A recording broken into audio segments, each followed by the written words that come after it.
Picture this.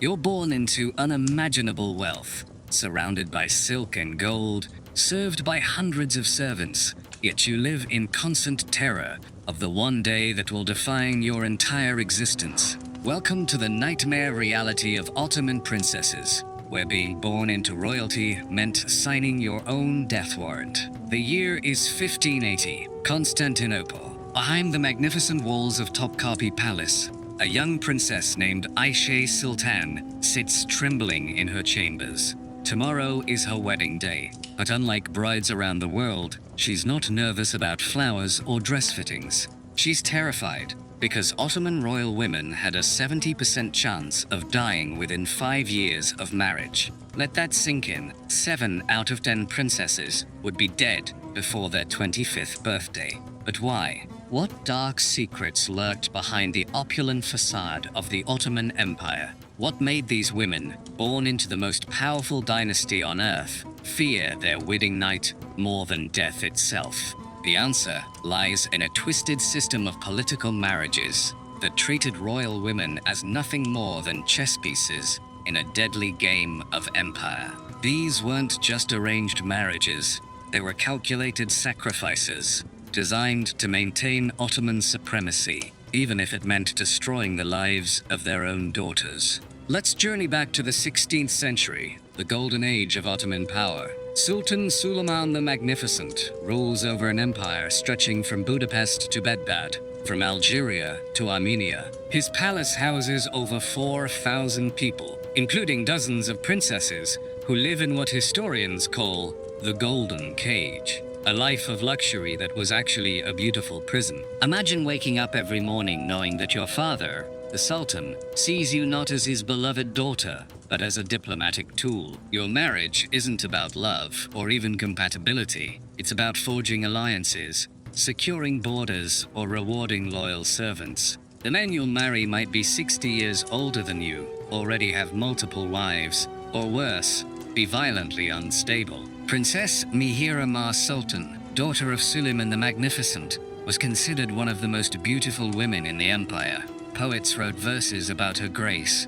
Artists begged to paint her portrait. Yet, when she learned of her engagement to Grand Vizier Rustam Pasha, she locked herself in her chambers for 3 days, refusing food and water. Why? Because she knew that marriage meant leaving the protective walls of the palace forever, entering a world where her royal blood made her both powerful and incredibly vulnerable. The Ottoman marriage system was a labyrinth of betrayal and political maneuvering. Princesses were married to high-ranking officials, grand viziers, pashas, governors of distant provinces. These men gained enormous prestige from marrying into the royal family, but they also gained deadly enemies. Every political rival saw the princess as a weakness to exploit, a target to eliminate. Consider the fate of Princess Fatma Sultan, married to a provincial governor in 1590. Within 2 years of her wedding, she had survived 3 assassination attempts, lost 2 children to suspicious illnesses,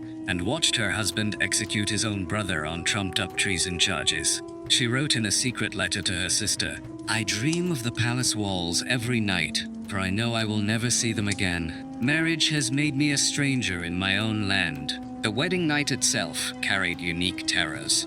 Unlike other royal traditions where consummation was a private affair, Ottoman princesses faced a humiliating ritual called the verification. Palace officials, doctors, and witnesses would wait outside the bridal chamber, ready to examine evidence of the bride's virginity and the completion of the marriage. Failure to provide such proof could result in the marriage being annulled, bringing shame upon the entire royal family. But the physical humiliation was nothing compared to the psychological torment. These princesses had been raised in the harem, sheltered from all male contact except their fathers and brothers. Suddenly, they were expected to share intimate relations with a complete stranger, often a man old enough to be their grandfather, while knowing that dozens of people waited outside to judge their performance. Princess Esmahan Sultan, married at 14 to a 52-year-old pasha, described her wedding night in a diary found centuries later. "I felt as though I was being sacrificed to a beast. The man who claimed me knew nothing of gentleness, nothing of love, I was not a bride. I was a conquest, a prize to be claimed and displayed. The morning after brought no relief. As soon as the marriage was consummated, the princess became a target. Political enemies of her husband would plot her kidnapping or murder. Rival wives would poison her food or spread rumors of infidelity. Even her own servants, bought with enemy gold, might slip daggers between her ribs as she slept. The statistics are staggering. Of the 127 Ottoman princesses married between 1520 and 1750, only 38 lived to see their 30th birthday. 23 died in their first year of marriage. 41 died under mysterious circumstances that historians strongly suspect were assassinations. The rest succumbed to the stress, isolation, and constant fear that defined their married lives. Yet perhaps the cruelest twist was that these women understood their fate completely. They weren't naive children, stumbling blindly into danger. The Ottoman royal education system ensured that princesses were highly intelligent, multilingual, and politically astute. They could read the diplomatic correspondence about their own marriages, analyze the political ramifications, and calculate their own chances of survival with mathematical precision. Princess Ayşe Sultan, our trembling bride from the opening, had spent months studying the career of her intended husband, Damat Ibrahim Pasha. She knew he had been married twice before. Both previous wives had died young. She knew he had enemies in the Janissary Corps who had already made threats against his household. She knew that accepting this marriage was likely signing her own death warrant. But she also knew that refusing would mean execution for treason and possibly death for her mother and sisters as well. This was the impossible choice facing Ottoman princesses: certain death through refusal or probable death through compliance. Small wonder they spent their final nights as maidens weeping behind palace walls, knowing that their golden cage, for all its restrictions, had been the only safe harbor they would ever know. The tragedy deepens when we realize these weren't just individual stories of suffering, but a systematic destruction of the empire's most educated and capable women. Ottoman princesses received better educations than most European queens. They spoke multiple languages, studied mathematics and astronomy, wrote poetry, and understood complex political strategies. In any other society, they might have become rulers, scholars, or leaders. Instead, they became sacrificial offerings on the altar of imperial ambition. As dawn breaks over Constantinople and Princess Ayşe prepares for her wedding ceremony, she makes one final entry in her secret diary. Today I die, though I may live many more years. Today I cease to be Aish, daughter of the Sultan, and become property of a stranger. If anyone reads these words in years to come, remember that we were not just symbols or political tools. We were women with dreams, fears, and hopes. We deserved better than this golden grave they called marriage. The morning sun gleams off the minarets of the Blue Mosque as wedding preparations begin in earnest. But behind the celebration, behind the silk and jewelry and ceremonial splendor, lies a truth that the Ottoman court desperately wanted to hide.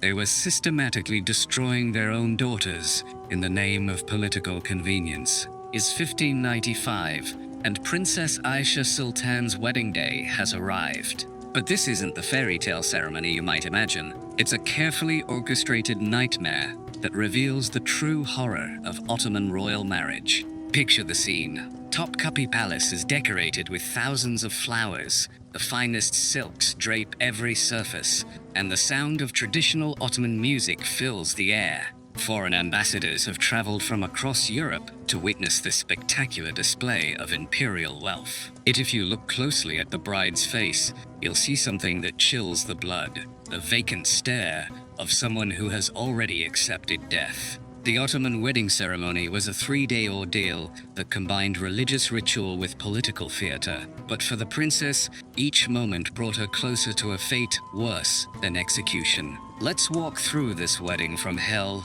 step by excruciating step.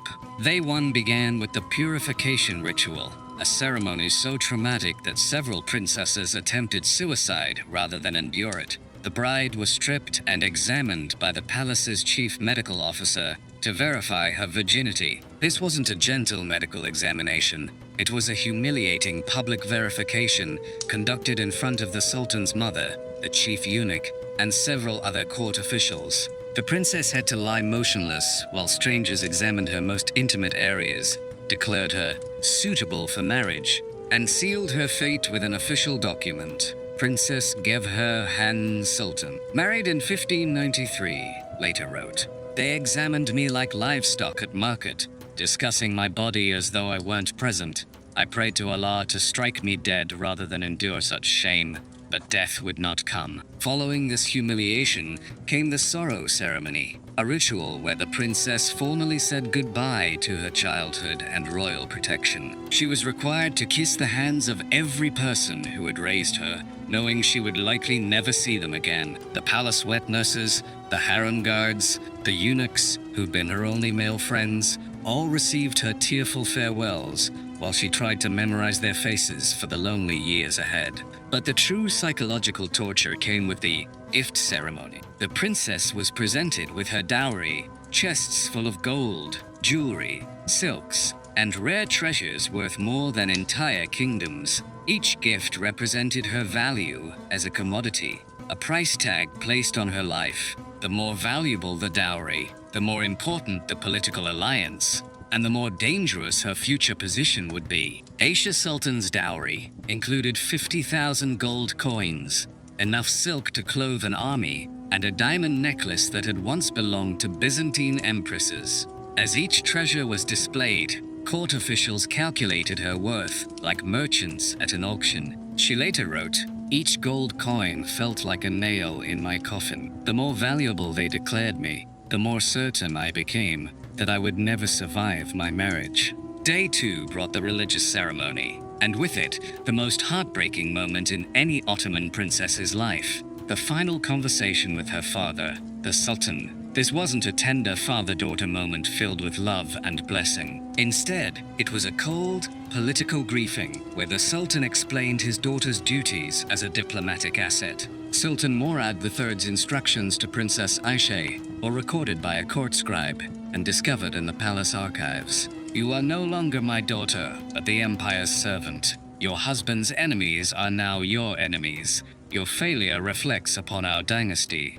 You will bear sons to strengthen our bloodline, or you will be replaced. Your personal happiness is irrelevant to the empire's needs." Imagine being 16 years old and hearing your own father reduce you to a breeding tool and political weapon. Many princesses never spoke to their fathers again after this ceremony, considering them dead to their hearts. The religious ceremony itself was a mockery of Islamic marriage traditions. While Islam requires mutual consent from both bride and groom, Ottoman princesses had no choice in the matter. The imam performing the ceremony would ask for her consent, but refusing meant execution for treason. The choice was an illusion designed to satisfy religious law while maintaining political control. As the imam asked Princess Aisha if she accepted Damat Ibrahim Pasha as her husband, court records note that she remained silent for nearly 5 minutes. The entire ceremony ground to a halt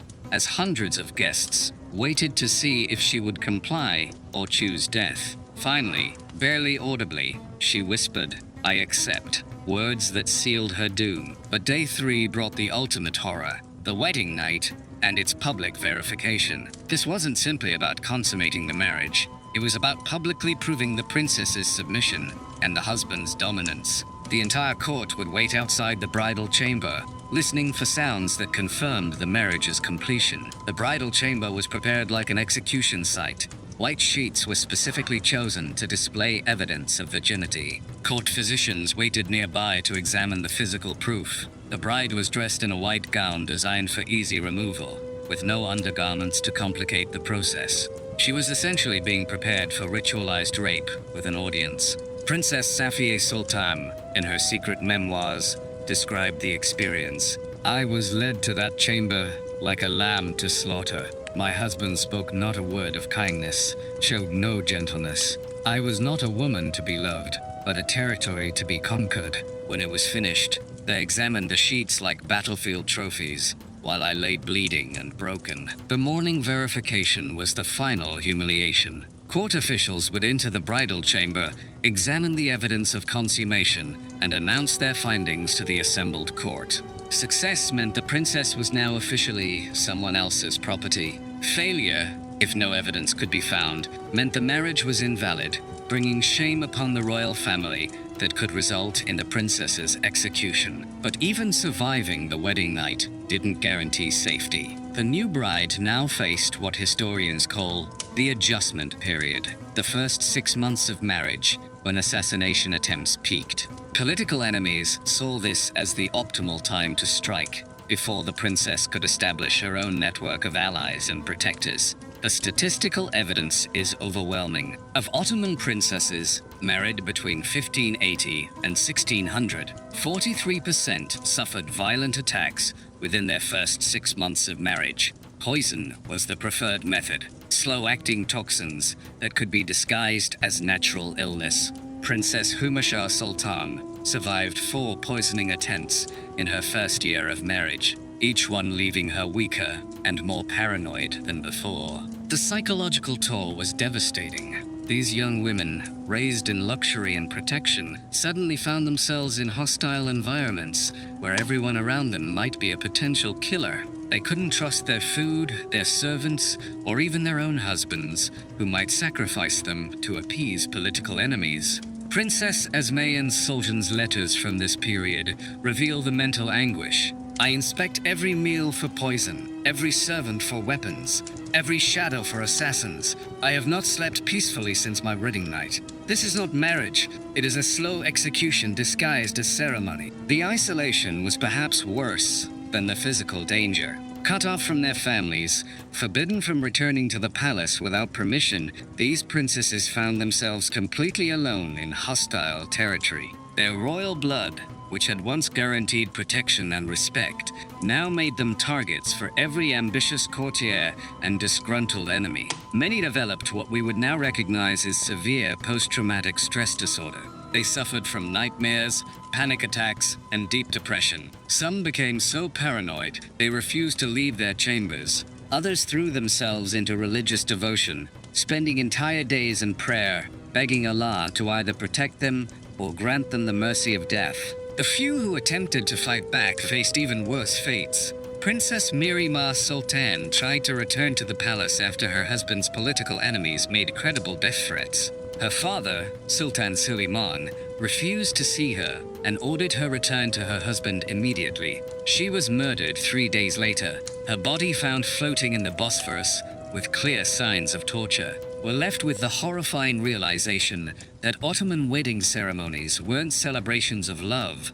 or even political alliances. They were elaborate suicide rituals disguised as parties. Every princess who walked down that aisle knew she was likely walking toward her death, yet the system gave her no choice but to comply. The Ottoman Empire prided itself on military conquest and political sophistication, but behind the magnificent facade lay a culture that systematically destroyed its own daughters. These weren't just individual tragedies. They were genocide in slow motion, the deliberate elimination of the empire's most educated and capable women in service of political expedience. Of our exploration into the nightmare world of Ottoman princesses takes us beyond the wedding chamber, into the daily reality of married life, an existence so harrowing that many survivors later claimed death would have been preferable. These women didn't just fear their wedding night, they feared every night, every meal, every breath,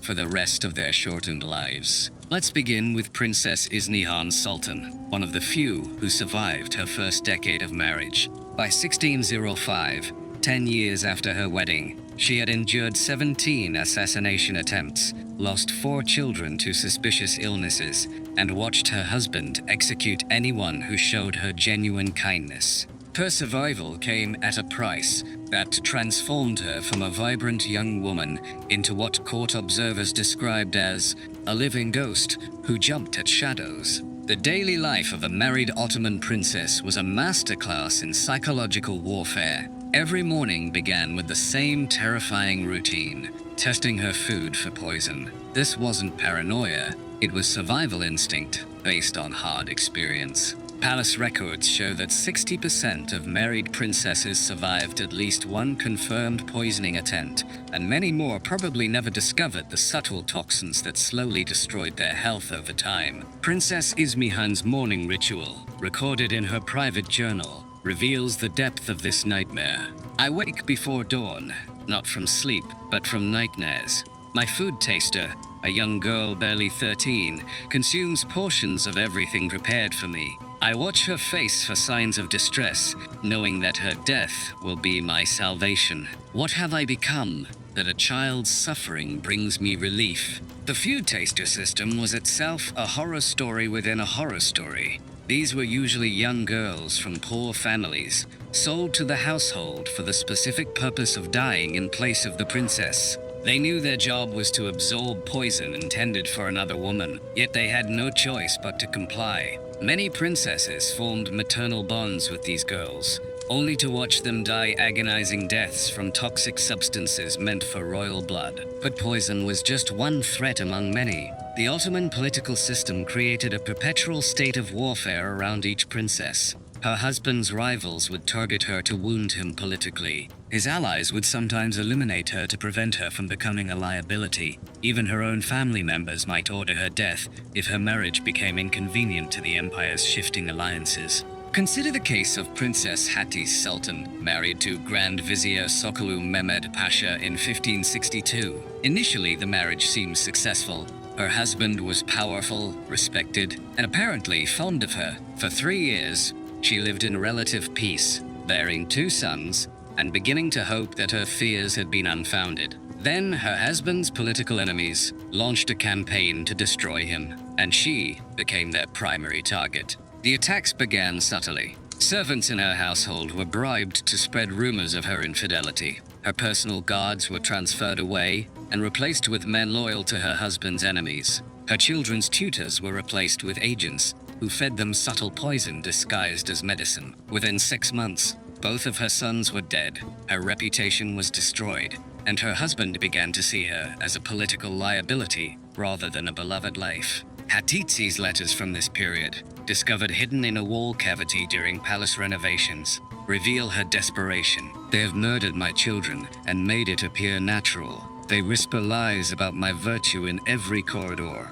My husband, who once called me his moonlight, now looks at me with suspicion and calculation. I am being erased, day by day, until nothing will remain but my corpse. The psychological torture was carefully calculated to drive the princess to suicide, eliminating her without the political complications of obvious murder. Many princesses understood this game perfectly, but were powerless to escape it. They watched their support networks dismantled, their children threatened, and their own sanity questioned, until reality became a shifting nightmare of paranoia and fear. Those who survived developed what historians now recognize as complex survival strategies that were simultaneously brilliant and heartbreaking. They learned to eat only food prepared by servants they had personally raised from childhood. They slept with weapons hidden beneath their pillows. They developed elaborate codes to communicate with trusted allies. They became masters of political intrigue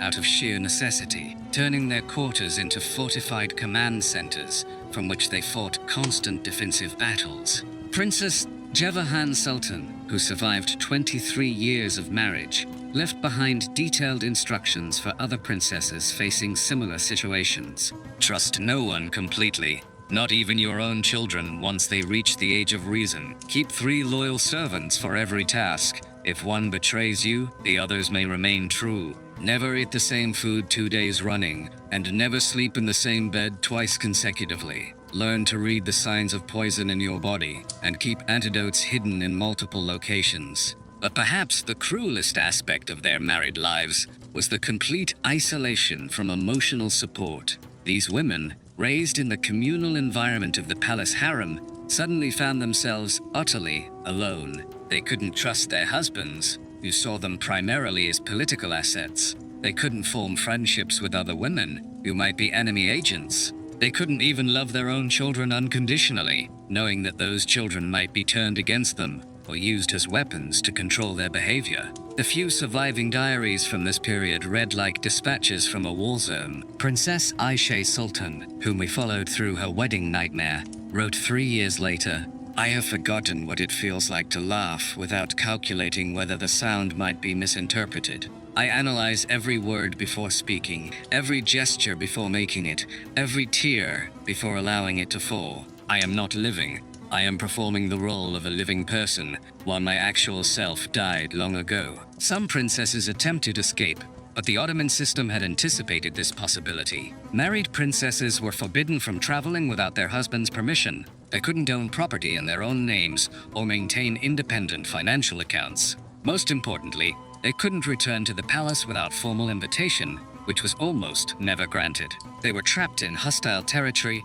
with no legal recourse and no sanctuary. The few who attempted unauthorized returns to the palace faced immediate execution. Princess Fatma Sultan, driven to desperation by 3 years of constant death threats, disguised herself as a servant and tried to reach her father's court. She was recognized at the palace gates and executed within hours, her body displayed as a warning to other princesses who might contemplate similar rebellion. Yet perhaps most tragically, those who managed to survive and adapt to their circumstances often found that success came at the cost of their humanity. Princess Safiye Sultan, who lived to age 47, practically ancient for a married Ottoman princess, became known as the Iron Rose for her ruthless elimination of threats. She ordered the deaths of dozens of people she suspected of plotting against her, turned her own daughters into spies and assassins, and transformed her household into a military organization focused solely on survival. In her final years, she wrote, "I have become everything I once feared and hated. I kill before being killed, betray before being betrayed, lie before being deceived. I have survived, but the woman who entered marriage died long ago. I am not a person. I am a walking scar, a collection of defensive wounds, held together by will and terror." The psychological damage extended beyond the individual princesses to their children and household. Growing up in an environment of constant danger, surrounded by armed guards and poison testers, these children developed severe trauma that lasted generations. Many became unable to form normal relationships, trusting no one and seeing threats in every interaction. The Ottoman Empire's treatment of its princesses created a cycle of psychological damage that weakened the entire royal family structure. Children raised in an atmosphere of paranoia and violence became adults incapable of normal human connection. The empire literally poisoned its own bloodline through generations of systematic abuse disguised as political necessity. Medical records from the period reveal the physical toll as well. Married Ottoman princesses suffered from chronic stress conditions, autoimmune disorders, and neurological problems at rates far higher than other women of their social class. Many developed what physicians then called palace sickness, a combination of anxiety, depression, and physical symptoms that we now recognize as severe trauma response. By 1650, the situation had become so dire that even the Ottoman court began to acknowledge the problem. Sultan Mehmed IV issued a decree limiting the political marriages of princesses, but by then, the damage was irreversible. The empire had spent over a century systematically destroying its most educated and capable women, creating a legacy of trauma that would echo through Ottoman history until the dynasty's final collapse. We must confront the staggering human cost of the Ottoman marriage system. These weren't just statistics or historical footnotes. They were brilliant, capable women who deserved love, safety, and the chance to contribute their talents to society. Instead, they were sacrificed on the altar of political ambition, their voices silenced, their potential destroyed. The Ottoman Empire controlled vast territories and commanded global respect, but its greatest failure wasn't military or economic, it was moral. A civilization that systematically destroys its own daughters in pursuit of power has already signed its own death warrant. The princesses who feared their wedding nights weren't just individual victims. They were symbols of an empire that had lost its soul in pursuit of dominance. Their stories serve as a warning, echoes across the centuries. Societies that treat women as political commodities rather than human beings invariably collapse under the weight of their own cruelty. The Ottoman princesses may be long dead, but their silent screams still echo through history, reminding us that true power comes not from conquest and control, but from protecting and nurturing the most vulnerable members of society. In the end, the question isn't why Ottoman princesses feared their running mate.